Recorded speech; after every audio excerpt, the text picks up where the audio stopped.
Hi friends, welcome to tricks in computer YouTube channel. ಇವತ್ತಿನ ಒಂದು ವಿಡಿಯೋದಲ್ಲಿ ನಾನು ನಿಮ್ಮ ವಿಂಡೋಸ್ ಸ್ಕ್ರೀನನ್ನು ಈಸಿಯಾಗಿ ಹೇಗೆ ರೆಕಾರ್ಡ್ ಮಾಡೋದು, ಅದು ಫ್ರೀಯಾಗಿ ಯಾವುದೇ ರೀತಿ ಪೇಯ್ಡ್ ಸಾಫ್ಟ್ವೇರ್ ಯೂಸ್ ಮಾಡದೆ ಫ್ರೀಯಾಗಿ ಸಿಗುವಂಥ ಸಾಫ್ಟ್ವೇರ್ಗಳನ್ನು ಯೂಸ್ ಮಾಡಿಕೊಂಡು ಹೇಗೆ ನಿಮ್ಮ ವಿಂಡೋಸ್ ಸ್ಕ್ರೀನನ್ನು 4K ಅಲ್ಲಿ ರೆಕಾರ್ಡ್ ಮಾಡ್ಬೋದು ಅಂತ ತಿಳಿಸ್ಕೊಡ್ತಾ ಇದ್ದೀನಿ. ಈ ಒಂದು ವಿಷಯನ ತಿಳ್ಕೊಳ್ಳೋಕ್ಕಿಂತ ಮುಂಚೆ ನೀವೇನೂ ನಮ್ಮ ಚಾನಲ್ನ ಸಬ್ಸ್ಕ್ರೈಬ್ ಮಾಡಿಲ್ಲ ಅಂದರೆ ಸಬ್ಸ್ಕ್ರೈಬ್ ಮಾಡ್ಕೊಳ್ಳಿ, ಮತ್ತು ಪಕ್ಕದಲ್ಲಿರುವಂಥ ನೋಟಿಫಿಕೇಷನ್ ಐಕನ್ನ ಕ್ಲಿಕ್ ಮಾಡಿ ಬರುವಂಥ ಒಂದು ಪಾಪಪ್ನಲ್ಲಿ ಆಲ್ ಅಂತ ಸೆಲೆಕ್ಟ್ ಮಾಡ್ಕೊಳ್ಳಿ. ಇದರಿಂದ ನಮ್ಮ ಚಾನಲ್ನಲ್ಲಿ ಯಾವುದೇ ವಿಡಿಯೋ ಅಪ್ಲೋಡ್ ಆದರೂ ಕೂಡ ನಿಮಗೆ ಮೊದಲು ನೋಟಿಫಿಕೇಷನ್ ಬರುತ್ತೆ, ಆಗ ನೀವೇ ನಮ್ಮ ವಿಡಿಯೋಗಳು ಮೊದಲು ನೋಡ್ಬೋದು. ಬನ್ನಿ ಇವತ್ತಿನ ಒಂದು ವಿಡಿಯೋ ಶುರು ಮಾಡೋಣ. ಮೊದಲು ನಾನು ಬ್ರೌಸರಿಗೆ ಹೋಗ್ತಾ ಇದ್ದೀನಿ. ನೀವು ಯಾವುದೇ ರೀತಿಯಾದಂಥ ಬ್ರೌಸರಿಗೆ ಕೂಡ ಹೋಗ್ಬೋದು. ಫೈರ್ಫಾಕ್ಸ್ ಬ್ರೌಸರಿಗೆ ಹೋಗ್ತಾ ಇದ್ದೀನಿ. ಇಲ್ಲಿ ನೀವು ಆ ಸಾಫ್ಟ್ವೇರ್ ಹೆಸರನ್ನ ಟೈಪ್ ಮಾಡಬೇಕಾಗುತ್ತೆ. ಆ ಸಾಫ್ಟ್ವೇರ್ ಹೆಸರು ಬಂದು OBS ಸ್ಟುಡಿಯೋ ಅಂತೇಳಿ.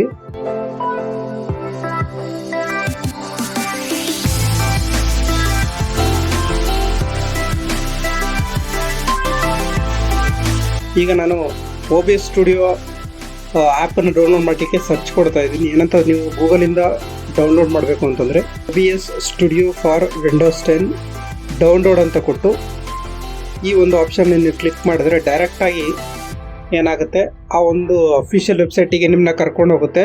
ಇಲ್ಲಿ ಸ್ಕ್ರಾಲ್ ಮಾಡ್ತಾ ಬಂದರೆ ನಿಮಗೆ ಇಲ್ಲಿ ನಾವು ಯಾವ್ದು ಬೇಕಾದರೂ ವರ್ಷನ್ಸ್ಗಳನ್ನ ಡೌನ್ಲೋಡ್ ಮಾಡ್ಕೋಬೋದು. ಫಾರ್ ಎಕ್ಸಾಂಪಲ್ ಇಲ್ಲಿ ಡೌನ್ಲೋಡ್ ಇನ್ಸ್ಟಾಲರ್ ಅಂತ ಸಿಗುತ್ತೆ. ಇದು 64 ಬಿಟ್ ಎಡಿಷನ್ಗಾಗಿರುತ್ತೆ. ಈ ಲಿಂಕ್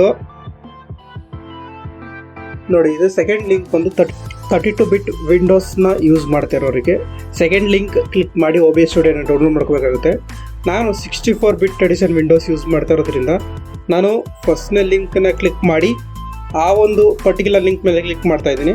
ಆ ಸೇವ್ ಫೈಲ್ ಅನ್ನುವಂಥ ಒಂದು ಆಪ್ಷನ್ ಸಿಗುತ್ತೆ. ನಾನೀಗ ಈ ಒಂದು ಸಾಫ್ಟ್ವೇರ್ನ ಆಲ್ರೆಡಿ ಡೌನ್ಲೋಡ್ ಮಾಡಿರೋದ್ರಿಂದ ನಾನು ಜಸ್ಟ್ ಕ್ಯಾನ್ಸಲ್ ಅಂತ ಕ್ಲಿಕ್ ಮಾಡ್ತಾ ಇದ್ದೀನಿ. ಈಗ ಆ ಪರ್ಟಿಕ್ಯುಲರ್ ಫೈಲ್ ಅನ್ನುವಂಥದ್ದು ಡೌನ್ಲೋಡ್ಸ್ ಫೋಲ್ಡರಲ್ಲಿ ಇರುತ್ತೆ. ಈಗ ನಾನು ಡೌನ್ಲೋಡ್ಸ್ ಫೋಲ್ಡರ್ಗೆ ಹೋಗ್ತಾ ಇದ್ದೀನಿ. ಈಗ ಪರ್ಟಿಕ್ಯುಲರ್ ಫೈಲ್ ಅನ್ನುವಂಥದ್ದು ಇಲ್ಲಿ ಡೌನ್ಲೋಡ್ ಆಗಿದೆ. ಈ ಒಂದು ಸಾಫ್ಟ್ವೇರ್ ನಾನು ಇನ್ಸ್ಟಾಲ್ ಮಾಡಬೇಕಾಗಿರೋದ್ರಿಂದ ಡಬಲ್ ಕ್ಲಿಕ್ ಮಾಡ್ತಾ ಇದ್ದೀನಿ. ಡಬಲ್ ಕ್ಲಿಕ್ ಮಾಡಿದ ನಂತರ ನಿಮಗೆ ಯೂಸರ್ ಅಕೌಂಟ್ ಕಂಟ್ರೋಲ್ ಪರ್ಮಿಷನ್ ಕೇಳುತ್ತೆ. ಇಲ್ಲಿ ನಾವು ಎಸ್ ಅಂತ ಪ್ರೆಸ್ ಮಾಡಬೇಕಾಗುತ್ತೆ. ಎಸ್ ಅಂತ ಪ್ರೆಸ್ ಮಾಡಿದ ನಂತರ ಇಲ್ಲಿ ನಿಮಗೆ ಫಸ್ಟು ನೆಕ್ಸ್ಟ್ ಅಂತ ಕೇಳುತ್ತೆ. ನೆಕ್ಸ್ಟ್ ಪ್ರೆಸ್ ಮಾಡಿ, ಮತ್ತು ಲೈಸೆನ್ಸ್ ಪೇಜ್ ಬರುತ್ತೆ. ಇದನ್ನು ನೀವು ಟೈಮ್ ಇದ್ದರೆ ಕೂಡ ಓದ್ಕೋಬೋದು. ನಾನೀಗ ಜಸ್ಟ್ ನೆಕ್ಸ್ಟ್ ಅಂತ ಕ್ಲಿಕ್ ಮಾಡ್ತಾ ಇದ್ದೀನಿ. ಮತ್ತು ಇದು ಎಲ್ಲಿ ಇನ್ಸ್ಟಾಲ್ ಆಗಬೇಕು ಅಂತ ಕೇಳುತ್ತೆ.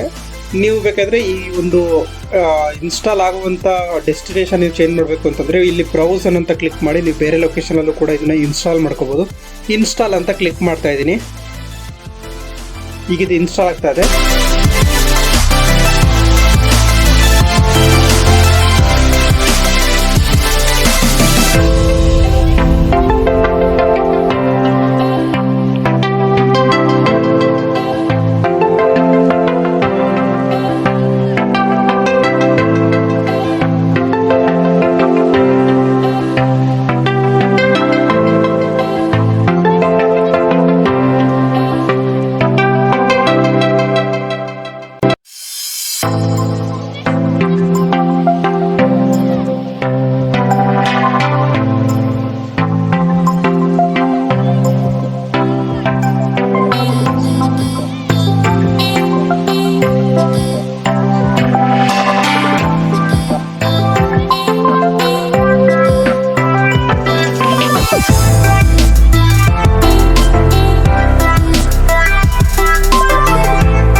ಈಗ ಈ ಒಂದು ಸಾಫ್ಟ್ವೇರ್ ಅನ್ನೋಂಥದ್ದು ಕಂಪ್ಲೀಟ್ ಆಗಿ ಇನ್ಸ್ಟಾಲ್ ಆಗಿದೆ. ಈಗ ನಾನು ಜಸ್ಟ್ ಫಿನಿಶ್ ಅಂತ ಕ್ಲಿಕ್ ಮಾಡ್ತಾ ಇದ್ದೀನಿ. ಈಗ ಆ ಒಂದು ಇನ್ಸ್ಟಾಲ್ ಮಾಡಿರುವಂಥ ಒಂದು OBS ಸ್ಟುಡಿಯೋ ಅನ್ನುವಂಥದ್ದು ನಮ್ಮ ಡೆಸ್ಕ್ಟಾಪ್ ಮೇಲೆ ಐಕಾನ್ ಬಂದಿರುತ್ತೆ. ಈ ಒಂದು ಐಕಾನ್ ಅನ್ನುವಂಥದ್ದು ಈಗ ನಮ್ಮ ಡೆಸ್ಕ್ಟಾಪ್ ಮೇಲೆ ಬಂದಿದೆ. ಇದನ್ನು ನಾನೀಗ ಓಪನ್ ಮಾಡಿ ಹೇಗೆ ಇದರಿಂದ ನಮ್ಮ ಲ್ಯಾಪ್ಟಾಪ್ ಅಥವಾ ಡೆಸ್ಕ್ಟಾಪ್ ಸ್ಕ್ರೀನ್ ರೆಕಾರ್ಡ್ ಮಾಡೋದು ಫುಲ್ ಹೈ ಕ್ವಾಲಿಟಿಯಲ್ಲಿ ಅಂತ ತಿಳಿಸ್ಕೊಡ್ತೀನಿ. ಇದನ್ನು ನಾನೀಗ ಓಪನ್ ಮಾಡ್ತಾ ಇದ್ದೀನಿ. ಈಗ ಈ ಒಂದು ಸಾಫ್ಟ್ವೇರ್ನ ಓಪನ್ ಮಾಡಿದ ತಕ್ಷಣ ನಿಮಗೆ ಈ ರೀತಿ ಒಂದು ಇಂಟರ್ಫೇಸ್ ಓಪನ್ ಆಗುತ್ತೆ. ಇಲ್ಲಿ ನೀವು ಫಸ್ಟ್ ಆಫ್ ಆಲ್ ಮಾಡಬೇಕಾಗಿರೋದು ಏನಂತಂದರೆ ಇಲ್ಲಿ ಒಂದು ಸೋರ್ಸನ್ನು ಆ್ಯಡ್ ಮಾಡಬೇಕಾಗುತ್ತೆ. ಈ ಒಂದು ಸೋರ್ಸನ್ನು ಹೇಗೆ ಆ್ಯಡ್ ಮಾಡೋದು ಅಂತಂದರೆ, ನಿಮಗೆ ಇಲ್ಲಿ ಪ್ಲಸ್ ಐಕನ್ ಕಾಣಿಸ್ತಾ ಇರ್ಬೋದು. ಈ ಒಂದು ಪ್ಲಸ್ ಐಕಾನ್ ಮೇಲೆ ನೀವು ಜಸ್ಟ್ ಕ್ಲಿಕ್ ಮಾಡಿ, ಇಲ್ಲಿ ನಿಮಗೆ ಒಂದು ಆಪ್ಷನ್ ಸಿಗುತ್ತೆ ಡಿಸ್ಪ್ಲೇ ಕ್ಯಾಪ್ಚರ್ ಅನ್ನುವಂಥದ್ದು. ಈ ಒಂದು ಡಿಸ್ಪ್ಲೇ ಕ್ಯಾಪ್ಚರ್ ಅನ್ನುವಂಥ ಆಪ್ಷನನ್ನು ನೀವು ಕ್ಲಿಕ್ ಮಾಡಬೇಕಾಗತ್ತೆ. ಈ ಒಂದು ಡಿಸ್ಪ್ಲೇ ಕ್ಯಾಪ್ಚರ್ ಅನ್ನುವಂಥದ್ದನ್ನು ನೀವು ಕ್ಲಿಕ್ ಮಾಡಿದ ನಂತರ ನೀವು ಇಲ್ಲಿ ಏನೋ ಸೆಟ್ಟಿಂಗ್ಸ್ಗಳನ್ನು ಚೇಂಜ್ ಮಾಡೋಕ್ಕೆ ಹೋಗ್ಬಿಡಿ, ಜಸ್ಟ್ ಓಕೆ ಅಂತ ಕ್ಲಿಕ್ ಮಾಡಿ. ಈಗ ನೋಡಿ, ನನ್ನ ಡೆಸ್ಕ್ಟಾಪ್ ಸ್ಕ್ರೀನ್ ಅನ್ನುವಂಥದ್ದು ಇಲ್ಲಿ ತೋರಿಸ್ತಾ ಇದೆ. ಈಗ ನಾನು ಸ್ಟಾರ್ಟ್ ರೆಕಾರ್ಡಿಂಗ್ ಅನ್ನುವಂಥ ಒಂದು ಆಪ್ಷನನ್ನು ಕ್ಲಿಕ್ ಮಾಡ್ತೀನಿ. ನಿಮಗೆ ರೈಟ್ ಹ್ಯಾಂಡ್ ಸೈಡಲ್ಲಿ ಹಲವಾರು ಆಪ್ಷನ್ಸ್ಗಳು ಸಿಗುತ್ತೆ. ಇಲ್ಲಿ ನೀವು ಯಾವ ಆಪ್ಷನ್ನ ಸೆಲೆಕ್ಟ್ ಮಾಡ್ಕೋಬೇಕಂತಂದರೆ, ಇಲ್ಲಿ ನಿಮಗೆ 3ನೇ ಆಪ್ಷನ್ ಸಿಗುತ್ತೆ ನೋಡಿ, ಸ್ಟಾರ್ಟ್ ರೆಕಾರ್ಡಿಂಗ್ ಅಂತ ಸಿಗುತ್ತೆ. ಈ ಒಂದು ಸ್ಟಾರ್ಟ್ ರೆಕಾರ್ಡಿಂಗ್ ಅನ್ನುವಂಥ ಆಪ್ಷನ್ ಮೇಲೆ ನೀವು ಜಸ್ಟ್ ಕ್ಲಿಕ್ ಮಾಡಿದ್ರೆ ನೀವು ಡಿಸ್ಪ್ಲೇಲಿ ಏನೇನು ಮಾಡ್ತಾ ಹೋಗ್ತೀರಾ ಕಂಪ್ಲೀಟ್ ಎಲ್ಲ ಏನಾಗುತ್ತೆ, ರೆಕಾರ್ಡ್ ಆಗ್ತಾ ಹೋಗುತ್ತೆ. ಈಗ ನಾನು ಸ್ಟಾರ್ಟ್ ರೆಕಾರ್ಡಿಂಗ್ ಅನ್ನುವಂಥ ಒಂದು ಆಪ್ಷನ್ ಮೇಲೆ ಜಸ್ಟ್ ಕ್ಲಿಕ್ ಮಾಡ್ತಾ ಇದ್ದೀನಿ.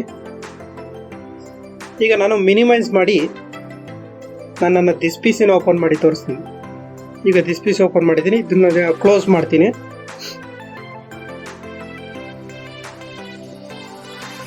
ಮತ್ತೆ ನಾನು ವಿಡಿಯೋಸ್ ಫೋಲ್ಡರ್ ಹೋಗ್ಬಿಟ್ಟು ಬರ್ತೀನಿ.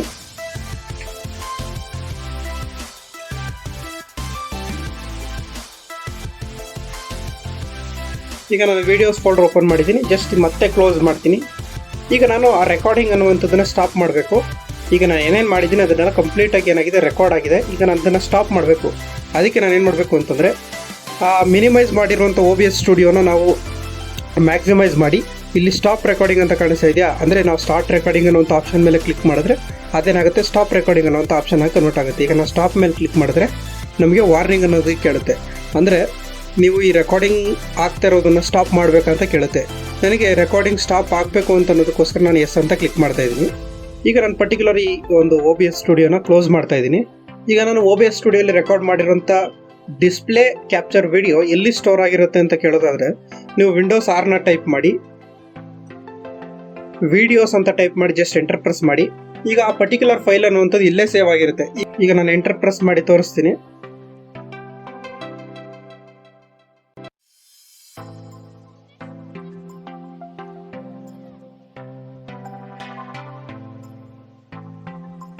ನೋಡಿ, ಈಗ ಆ ವಿಡಿಯೋ ಅನ್ನುವಂಥದ್ದು ಫುಲ್ ಹೈ ಕ್ವಾಲಿಟಿಯಲ್ಲಿ ಪ್ಲೇ ಆಗ್ತಾ ಇದೆ. ನೋಡಿ, ನಾನು ದಿಸ್ ಪಿ ಸಿ ಓಪನ್ ಮಾಡಿದ್ದು,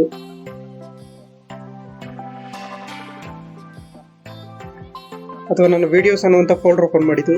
ನೋಡಿ, ಇದೇ ರೀತಿ ನೀವು ಕೂಡ ಈ ಒಂದು OBS ಸ್ಟುಡಿಯೋ ಆ್ಯಪ್ನ ಯೂಸ್ ಮಾಡಿಕೊಂಡು ವಿಂಡೋಸ್ ಸ್ಕ್ರೀನ್ನ ಹೈ ಕ್ವಾಲಿಟಿಲಿ ರೆಕಾರ್ಡ್ ಮಾಡ್ಕೋಬೋದು ವಿತ್ ಫ್ರೀ ಆಫ್ ಕಾಸ್ಟ್. ಈ ಒಂದು ಸಾಫ್ಟ್ವೇರ್ ಲಿಂಕನ್ನು ನಾನು ಡಿಸ್ಕ್ರಿಪ್ಷನಲ್ಲೂ ಕೊಟ್ಟಿರ್ತೀನಿ, ಅಲ್ಲಿಂದ ಕೂಡ ನೀವು ಈ ಸಾಫ್ಟ್ವೇರ್ನ ಡೌನ್ಲೋಡ್ ಮಾಡಿಕೊಂಡು ಯೂಸ್ ಮಾಡ್ಬೋದು. ಓಕೆ ಫ್ರೆಂಡ್ಸ್, ಈ ವಿಡಿಯೋ ನಿಮಗೆ ಇಷ್ಟ ಆಗಿದ್ರೆ ಲೈಕ್ ಮಾಡಿ, ಮತ್ತು ಈ ವಿಡಿಯೋ ಹೇಗೆ ಅನ್ನಿಸ್ತು ಅಂತ ಕಮೆಂಟ್ ಬಾಕ್ಸಲ್ಲಿ ಕಮೆಂಟ್ ಮಾಡಿ, ಮತ್ತು ಈ ವಿಡಿಯೋ ಆದಷ್ಟು ಎಲ್ಲ ಕಡೆ ಶೇರ್ ಮಾಡಿ. Thank you for watching friends.